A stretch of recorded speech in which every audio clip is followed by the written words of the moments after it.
నా పేరు అనిల్ కేత. జనగలం ప్రేక్షకులకు స్వాగతం. నిన్న మన దేశ ప్రధాని నరేంద్ర మోదీ గారు హైదరాబాద్లో పర్యటించారు. ఈ సందర్భంగా ఆంధ్రప్రదేశ్ రాష్ట్ర ముఖ్యమంత్రి చంద్రబాబు నాయుడు గారి నివాసానికి, ఉప ముఖ్యమంత్రి పవన్ కళ్యాణ్ గారి నివాసానికి ఆయన వెళ్ళారు. ఆంధ్రప్రదేశ్ రాష్ట్ర ప్రగతిని ఏమాత్రం కాంక్షించని వ్యక్తులు ఎవరైతే ఉంటారో, ఈ రాష్ట్రం మీద ఎప్పుడు కుళ్ళు కుతంత్రాలతో పడి ఏడ్చేటువంటి సమూహాలు ఏవైతే ఉంటాయో వారందరూ నిన్నటి నుంచి చాలా బలంగా ఏడుస్తూ ఉన్నారు.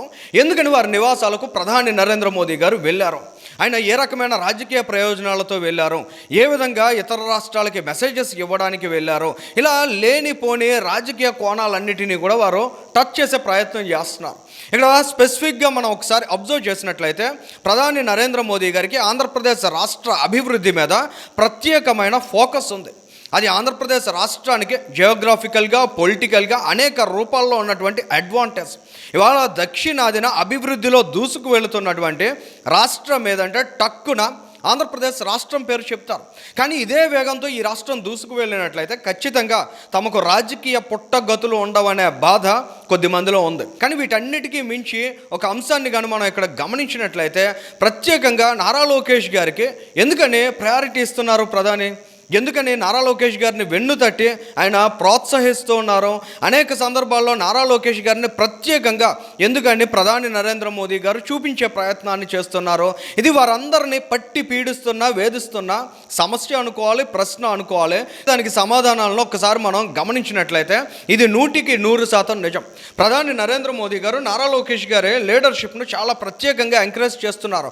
నెక్స్ట్ జన్ లీడర్గా నారా లోకేష్ గారిని చూస్తున్నారు. ఇటువంటి విజన్ ఉన్నటువంటి నాయకుల్ని, యువ నాయకుల్ని ఖచ్చితంగా ప్రోత్సహించాలనేటువంటి ఆలోచన ప్రధాని నరేంద్ర మోదీ గారిలో చాలా ప్రత్యేకంగా కనిపిస్తోంది. అందుకే నారా లోకేష్ గారిని ఎప్పుడు ఆయన పలకరించినా కూడా ఒక ప్రత్యేకమైన ఇంపాక్ట్ని అక్కడ క్రియేట్ చేస్తారు. అందులో భాగంగానే గత ఏడాది మనం చూసాం, నారా లోకేష్ గారి కుటుంబ సభ్యులతో సహా ఆయన ఢిల్లీకి ఆహ్వానించారు. స్వయంగా ఆయన తన నివాసంలో వారితో భేటీ అయ్యారు. సుమారు 2 గంటల పాటు వారితో కూర్చుని ఆయన మాట్లాడారు.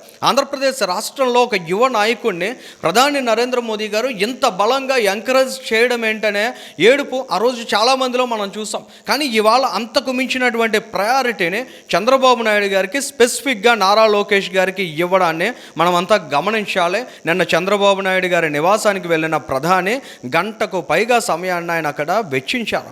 ఇది చాలా ప్రత్యేకంగా ఆంధ్రప్రదేశ్ రాష్ట్ర ప్రజానీకం గుర్తుపెట్టుకోవాలి. ఈ రాష్ట్ర ముఖ్యమంత్రి, ఈ రాష్ట్రంలో ఒక మంత్రిగా ఉన్నటువంటి నారా లోకేష్ గారు ఏ స్థాయిలో ఒక పాజిటివ్ రిలేషన్షిప్ని ఎన్డీఏ ప్రభుత్వంలో నడుపుతూ ఉన్నారు, ఏ విధంగా ప్రధానితో ఒక మంచి సత్సంబంధం, సహృద్భావ వాతావరణంతో ముందుకు వెళ్తున్నారనేది ఈ రాష్ట్రానికి మేలు చేసే, మంచి చేసే అంశం. కానీ చాలామందిని యాక్సెప్ట్ చేయలేరు, ఎందుకంటే వారికి రాజకీయంగా అనేక సవాల్లో ఈ రకమైనటువంటి ప్రాధాన్యత క్రియేట్ చేస్తుంది. నారా లోకేష్ గారి విషయాన్ని మనం గమనించినట్లయితే ఎందుకని ప్రధాని నరేంద్ర మోదీ గారు ఆ విధమైన ప్రాధాన్యతనిస్తున్నారు, 1-2 పాయింట్స్ ఒకసారి మనం గ్లాన్స్గా టచ్ చేసినట్లయితే ఈ దేశానికి డేటా సెంటర్స్ రావడం అనేది ఎందుకు ముఖ్యం, ఈ దేశానికి డేటా సెంటర్స్ రావడం వలన అది స్ట్రాటజిక్గా ఎలాంటి అడ్వాంటేజ్ అవుతుంది, ఇవాళ పెద్ద ఎత్తున విదేశీ పెట్టుబడులు ఈ దేశానికి రావడానికి ఎలాంటి పాసిబిలిటీస్ ఉన్నాయి, దానికి అనుగుణంగా కేంద్ర ప్రభుత్వ స్థాయిలో పాలసీల రూపకల్పనలో ఒక రాష్ట్ర మంత్రి నారా లోకేష్ గారు వెళ్ళి చొరవ తీసుకుని వారందరితో కూడా సమన్వయం చేసుకుంటూ ఆ పాలసీస్కి రూపకల్పన చేయించినటువంటి తీరు అనేది ప్రధాని నరేంద్ర మోదీ గారిని చాలా ప్రత్యేకంగా ఆకర్షించింది, ఆకట్టుకుంది. అంతేకాదు గత ఏడాది మనం చూసాం, జూన్ 21న విశాఖ నగరంలో జరిపినటువంటి యోగా దినోత్సవ వేడుకలు. ఆ రోజు ఆ వేడుకల్ని నిర్వహించడం మీద నారా లోకేష్ గారు ప్రత్యేకంగా ఫోకస్ చేశారు.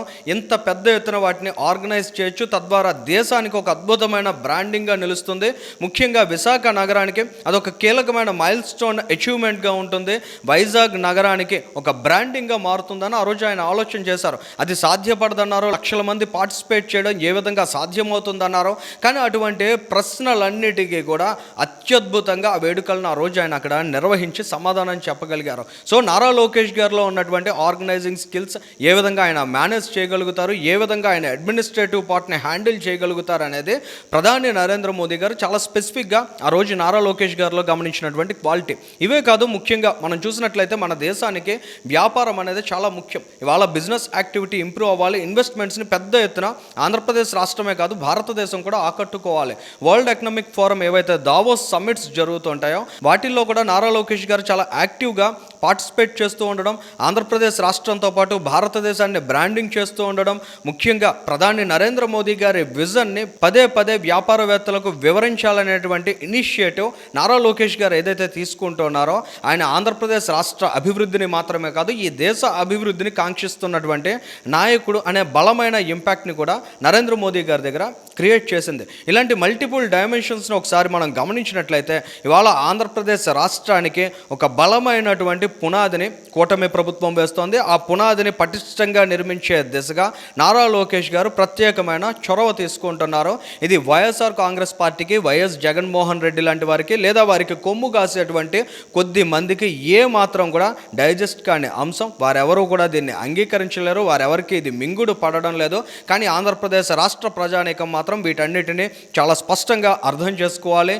ఇలాంటి ప్రయత్నాలు, ఈ రకమైనటువంటి రిలేషన్స్, ఈ రకమైనటువంటి అసోసియేషన్స్ అనేవి ఆంధ్రప్రదేశ్ రాష్ట్రానికి దీర్ఘకాలంలో చాలా మంచి చేయబోతున్నాయి. ఏది ఏమైనా పక్క రాష్ట్ర పర్యటనలో కూడా ప్రధాని నరేంద్ర మోదీ గారు ఆంధ్రప్రదేశ్ రాష్ట్రానికి ఈ స్థాయి ప్రాధాన్యతను ఇవ్వడం ద్వారా ఏ విధమైనటువంటి కమిట్మెంట్తో ఇవాళ కేంద్ర ప్రభుత్వం ఆంధ్రప్రదేశ్ రాష్ట్రానికి సహకరిస్తోందనేది మాత్రం చాలా స్పష్టంగా అర్థమవుతోంది. ఈ వీడియోకి సంబంధించి మీ అభిప్రాయాన్ని కూడా కామెంట్ చేయండి. Thank you.